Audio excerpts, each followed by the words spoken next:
Hi mga ka-Enral, sa video na to ay isa na namang motor ni Yamaha ang ating pag-uusapan. So tara, samahan niyo ako.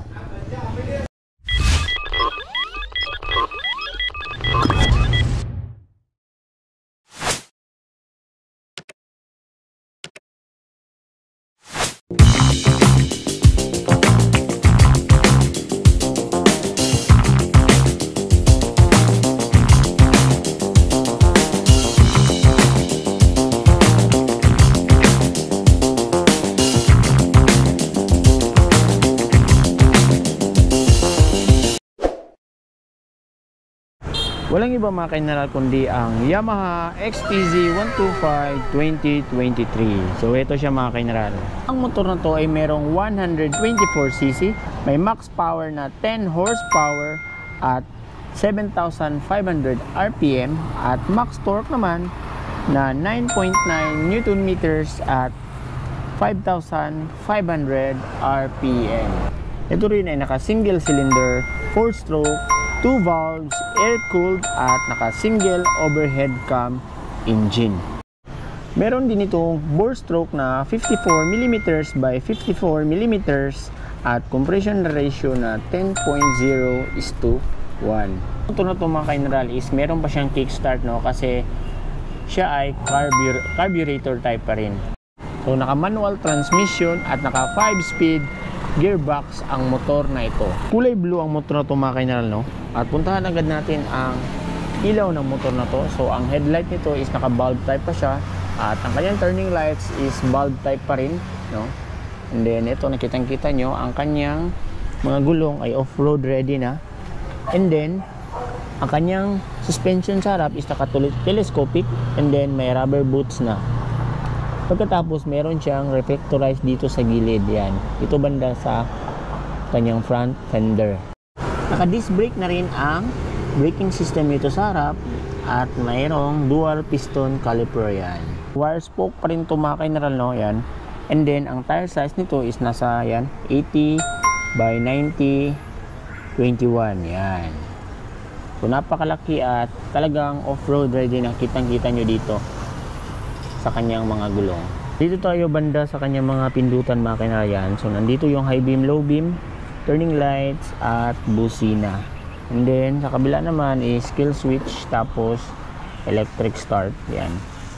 And then sa kanyang panel gauge yan.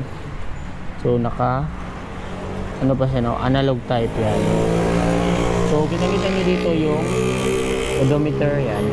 Tapos speedometer, tapos dito neutral indicator, tapos turning lights indicator yan. Boss, ito naman yung tsura ng kanyang susian mga ka-Enral. So dahil pang off-road ang motor na to mga ka-Enral is kitang-kita nyo napaka-slim ng kanyang upuan. At the same time maganda siya kasi hindi siya madulas. Yan. And then dito sa bandang gilid niya is nandito yung fairings na XTZ na kulay black.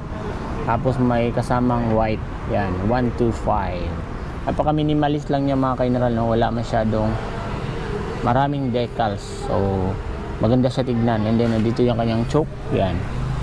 Ito naman ang itsura ng kanyang gulong sa likod. So ang braking system nito is naka drum brake pa rin. Tapos naka ano siya, wire spoke. And then ang size ng gulong niya sa likod is ito 110 by 80 18 yan. So ito naman itsura ng kanyang shock mga ka-Enral yan. Naka mono shock siya. Yan. Tapos meron na siyang cover dito para hindi diretso lahat ang putik sa ating mono shock. May tsura na kanyang tambutso mga ka-Enral yan. And then ang mga ilaw nito sa likod is naka bulb type pa rin ang kanyang brake light at turning lights yan. Then meron siyang reflectorized dito. At ito yung lagayan ng kanyang plaka. So nagustuhan ko rin siya mga ka-Enral kasi meron na siyang carrier yan. So hindi mo na kailangan magbili ng bracket para sa yung top box. So pwede mo nilagay dito yung top box mo. So dito na side is merong napakaliit lang na sticker na monocross, tapos may kasamang black yan na mahaba. So para sa akin napakaganda ng kanyang kulay kasi favorite color natin yung blue. At ang mga XTZ na motor mga ka-Enral ay matagal na sa market at alam natin na subok na ang kanyang tibay at lakas. Ang motor na ito mga ka-Enral ay merong 11 liters fuel tank capacity. Meron ding curb weight ang motor na to na 118 kilograms, seat height na 840 mm at ground clearance na 260 mm.